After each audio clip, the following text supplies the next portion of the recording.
नमस्कार दोस्तों, स्वागत है आपका आपके अपने YouTube channel the AQ traders में। दोस्तों आज हम बात करेंगे चेंज इन ओआई और चेंज इन प्राइस के बारे में। हम कैसे पता लगा सकते हैं कि किस स्टॉक में पर्टिकुलरली क्या एक्शन होने वाला है आगे आने वाले दिनों में ओआई और प्राइस का डेटा देखकर। दोस्तों उसके लिए हमने भाव कॉपी डेरिवेटिव्स की भाव कॉपी से 24th का डेटा 24 अप्रैल का डेटा डाउनलोड किया। आज 26 अप्रैल है जब मैं ये वीडियो रिकॉर्ड कर रहा हूँ, संडे का दिन है। 24 अप्रैल का दोस्तों हमने डेटा डाउनलोड किया है और उसको अपनी शीट के अकॉर्डिंग हमने इसमें कुछ चेंजेस करके ये पता लगाने की कोशिश की है कि किन स्टॉक्स में आगे आने वाले दिनों में एक्शन हो सकता है या एक्शन होने की प्रोबेबिलिटी बनती है। दोस्तों जैसा कि आप देख पा रहे हैं कि एमएफएसएल अभी टॉप लिस्ट पर है, जिसमें मैक्स फाइनेंस लिमिटेड में ओआई में क्यूमुलेटिव ओआई में 77% का चेंज आया है। इसमें नेक्स्ट मंथ में भी लगभग 42,000 कॉन्ट्रैक्ट्स रोल ओवर होकर 50% का चेंज हुआ है और 66,29,000 change in OI current month में। दोस्तों जो 4 दिन एक्सपायरी के रह गए हैं उसमें भी यदि 6 लाख का ओआई चेंज होता है जो कि 80% है, उसके बावजूद प्राइस जो है वो कंसोलिडेट किया है, प्राइस में कोई खास चेंज नहीं आया।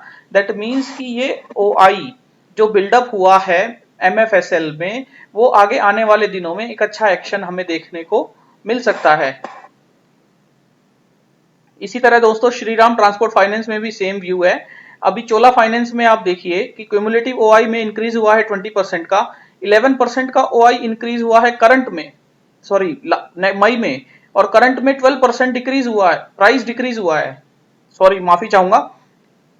चोला फाइनेंस में 20% ओआई इंक्रीज हुआ है, करंट मंथ में 11% का ओआई इंक्रीज हुआ है और प्राइस 12% के लगभग डिक्रीज हुआ है। दैट मीन्स कि ये क्लियर शॉर्ट बिल्डअप मुझे नजर आ रहा है और जो भी ये ओआई करंट मंथ में या नेक्स्ट मंथ में भी 5,30,000 का ओआई बिल्डअप हुआ है, ये चोला फाइनेंस हो सकता है आगे आने वाले दिनों में या मई महीने में भी ये नीचे की तरफ हमें जाता हुआ नजर आए।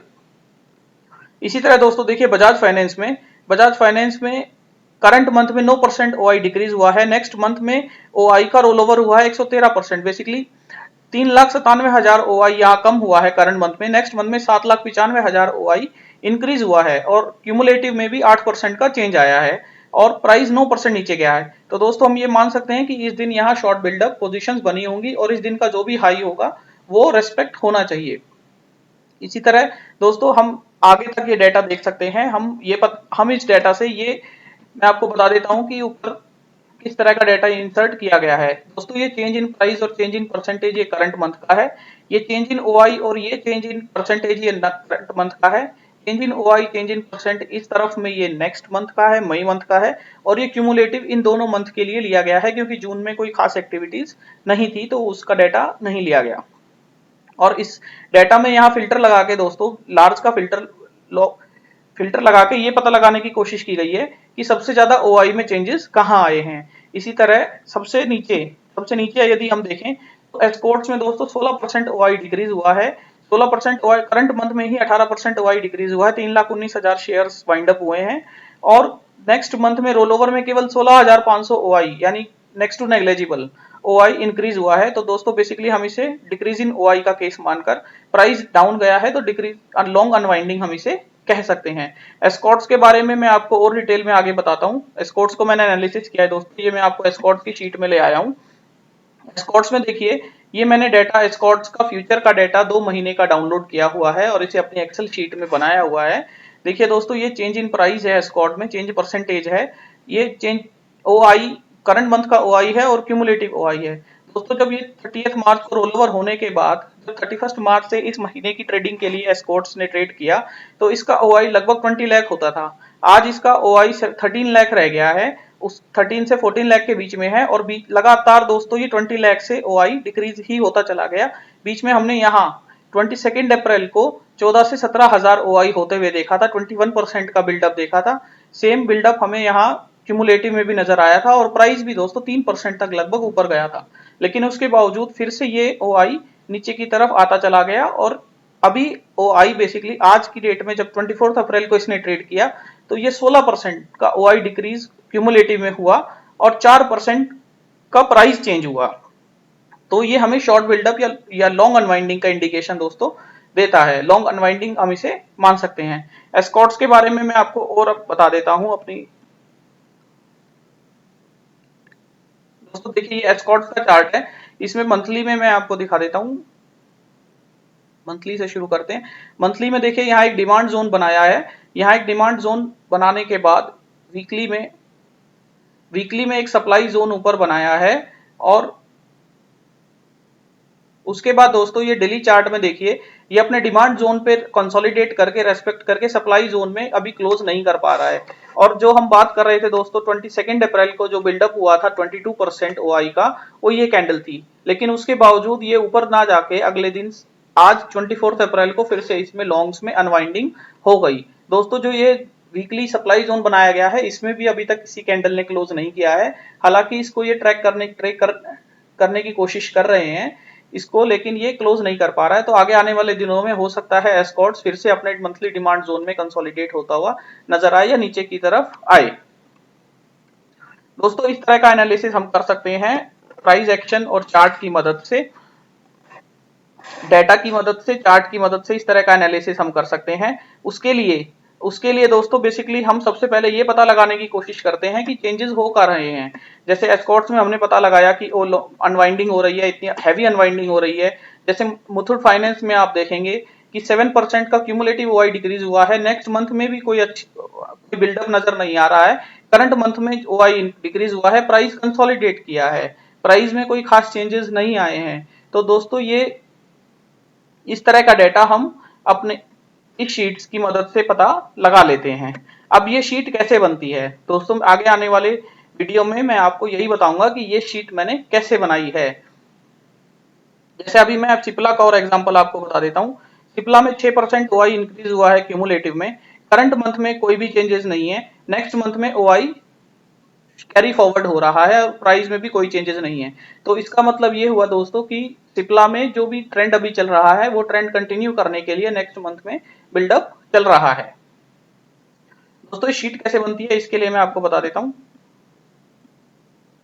देखिए ये 24 का हमने डाटा डाउनलोड करके यहाँ एक्सेल में ओपन कर लिया है। डाटा डाउनलोड करने के लिए हमने इस लिंक का यूज किया, और ये लिंक मैं डिस्क्रिप्शन बॉक्स में भी डाल दूंगा। यहाँ डेट सेलेक्ट करके 24 और 23 2 दिन का डाटा मुझे चाहिए। 24 का डाटा मैंने लिया। इसके बाद मैंने यहाँ एक फिल्टर लगाया और यहाँ मैंने फ्यूचर स्टॉक का डाटा सेलेक्ट किया, और ये फ्यूचर स्टॉक का सारा डाटा कॉपी करके नई शीट में दोस्तों जैसे ये पेस्ट कर दिया। इसको हमने एक्सपेंड कर लिया। शॉर्ट की होती है ऑल्ट ओ सी ए, सेलेक्ट करने के बाद कंट्रोल डबल ए करने से ये पूरी शीट सेलेक्ट हो जाती है। उसके बाद ऑल्ट ओ सी ए आप कर सकते हैं, ऑल्ट ओ सी ए। अब दोस्तों ये रोज हमने डिलीट कर दी जो हमें नहीं चाहिए। हमें ओपन हाई लो भी नहीं चाहिए, क्लोज से मतलब है। सेटलमेंट और क्लोज बराबर इक्वल होते हैं। कॉन्ट्रैक्ट्स भी नहीं चाहिए, केवल ओपन इंटरेस्ट का डाटा चाहिए। Change in OI time stamp भी नहीं चाहिए। और दोस्तों बेसिकली हमें यहाँ जून का डाटा भी नहीं चाहिए। अब हमारे पास 24 अप्रैल का डाटा आ गया जिसमें हमने क्लोज लिया है, ओपन इंटरेस्ट लिया है और चेंज इन ओपन इंटरेस्ट लिया है। अब दोस्तों मुझे 23 अप्रैल से प्रीवियस क्लोज लेना है ताकि मैं उसका चेंज निकाल सकूं, और प्रीवियस क्लोज ओपन इंटरेस्ट का भी लेना है ताकि मैं उसका चेंज परसेंटेज कैलकुलेट कर सकूं। आइए चलते हैं 23 की शीट में, और सेम एक्टिविटी हम 23 की शीट में करेंगे। फ्यूचर स्टॉक, ये डाटा कॉपी कर लेते हैं नई शीट में। इसमें से दोस्तों जून का डाटा हम डिलीट कर देते हैं।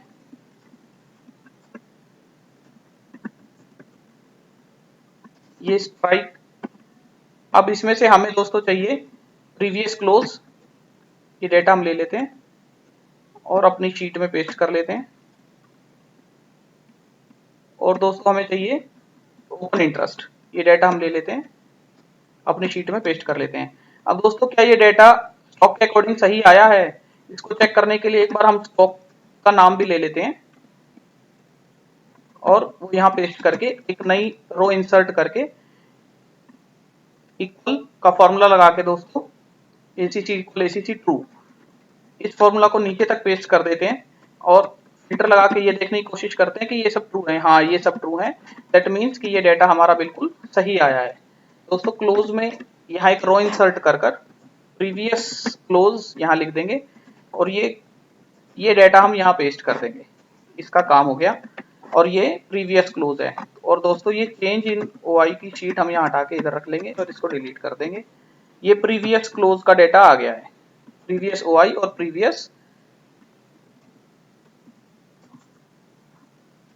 क्लोज का डाटा आ गया है। दोस्तों ये क्लोज है, प्रीवियस क्लोज आ गया है। ओपन इंटरेस्ट अभी का, प्रीवियस ओपन इंटरेस्ट आ गया है दोनों महीने का। अब हम क्या करेंगे, इसमें क्लोज में एक रो इंसर्ट कर, दो रो इंसर्ट करके इसमें चेंज और परसेंटेज ऑफ चेंज कैलकुलेट करेंगे। चेंज के लिए तो दोस्तों करंट माइनस प्रीवियस, और परसेंटेज चेंज के लिए ब्रैकेट बना के चेंज को प्रीवियस से डिवाइड करके 100 से मल्टीप्लाई कर देंगे ब्रैकेट क्लोज करके। इसको दोस्तों नीचे तक पेस्ट कर देंगे और इस डेटा को हम फॉर्मेट सेल में जाके 2 डेसिमल में कन्वर्ट कर लेंगे। और सेम डेटा दोस्तों हम यहाँ पेस्ट कर देंगे। सॉरी, चेंज परसेंटेज तो हमारे, चेंज इन ओआई तो हमारे पास ऑलरेडी है।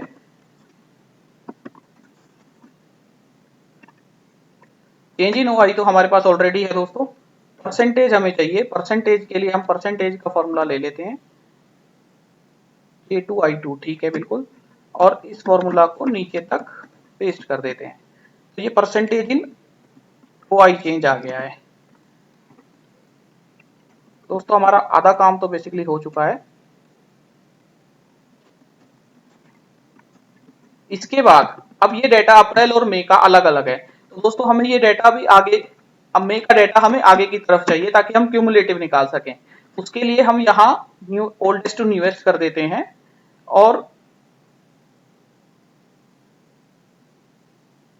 मई में जाकर इस डेटा को यहां से कट करके दोस्तों आगे की तरफ पेस्ट कर लेते हैं।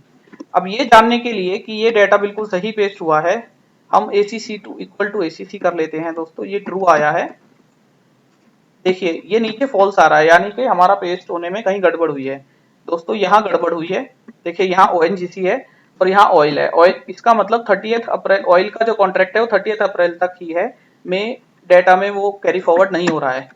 दोस्तों हम इसे एक रो नीचे इंसर्ट करके फिर से फॉर्मूला एक बार पेस्ट करके देखते हैं, तो ये बिल्कुल सही हो गया है, ट्रू हो गया है। और ऑयल की शीट, ऑयल की रो लाइन को हम डिलीट कर देते हैं। अब दोस्तों हमारा डेटा बिल्कुल ठीक हो गया है, तो हम इस रो को भी डिलीट कर देते हैं और हेडिंग को पेस्ट करके अब जो डेटा हमें नहीं चाहिए वो हम डिलीट कर देते हैं। प्राइस हमें नहीं चाहिए क्लोज का, प्रीवियस परसेंटेज, ओपन इंटरेस्ट केवल हमें चाहिए, प्रीवियस चेंज चाहिए और परसेंटेज चाहिए।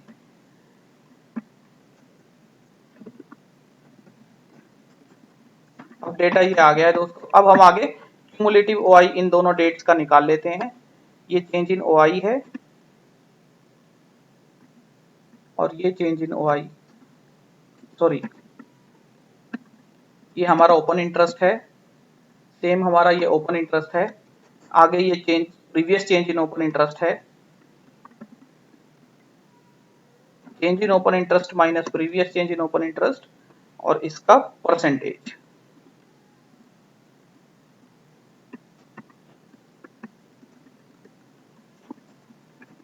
इसको नीचे तक पेस्ट करके इसको हम दोस्तों फॉर्मेट सेल में जाके 2 डेसिमल प्लेस में कन्वर्ट कर लेते हैं। और इस पूरी शीट को दोस्तों फिर से सेलेक्ट करके कॉपी करके पेस्ट स्पेशल में जाके वैल्यूज में कन्वर्ट कर देते हैं। अब दोस्तों हमें प्रीवियस डे का डेटा नहीं चाहिए, उसे डिलीट कर देते हैं। प्रीवियस डे का डेटा नहीं चाहिए वो डिलीट कर देते हैं। सेम यहाँ प्रीवियस डे का नहीं चाहिए वो डिलीट, और यहाँ ये प्रीवियस डे का डिलीट। अब ये change in Y, change in Y percentage है। अब दोस्तों हमारी शीट बिल्कुल तैयार हो गई है। परसेंटेज चेंज को हम मार्क कर लेते हैं, परसेंटेज चेंज, परसेंटेज चेंज और परसेंटेज चेंज।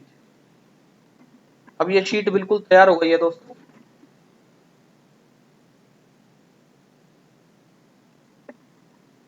और यहाँ हम फिल्टर लगाते हैं क्यूमुलेटिव में लार्जेस्ट टू स्मॉलेस्ट। अब दोस्तों देखिए MFSL जो शीट में आपको दिखा रहा था वो शीट अभी पूरी तरह बन गई है। देखिए सबसे ऊपर क्यूमुलेटिव में सबसे हाईएस्ट चेंज 77% का MFSL में आया है। प्राइस चेंज 0 लगभग न्यूट्रल है, तो इससे हम एनालिसिस कर सकते हैं। इसी तरह दोस्तों हमें जिस भी तरीके का डाटा चाहिए बेसिक रूल्स के according, change in OI, change in price, या ये बेसिक रूल्स के according increase in OI, increase in price, long buildup या short buildup, short covering, long unwinding, जिस भी तरीके का डाटा हम देखना चाहते हैं दोस्तों इस तरह से शीट बनाकर हम ये देख सकते हैं कि हमें किस तरीके के डाटा में काम करना है, किस तरीके के डाटा को हम एनालिसिस के लिए यूज कर सकते हैं, या किस पर्टिकुलर स्टॉक में क्या एक्शन होने वाला है। दोस्तों बेसिकली मैं ये मानता हूं कि यदि OI तेजी से बढ़ रहा है और प्राइस में कंसोलिडेशन चल रहा है, यानी प्राइस में कोई खास मूवमेंट नहीं आया, तो वो एक OI कंसोलिडेशन के रूप में देखा जा सकता है और किसी भी डायरेक्शन में एक ब्रेकआउट आने पर हमें अच्छा मूवमेंट नजर आ सकता है।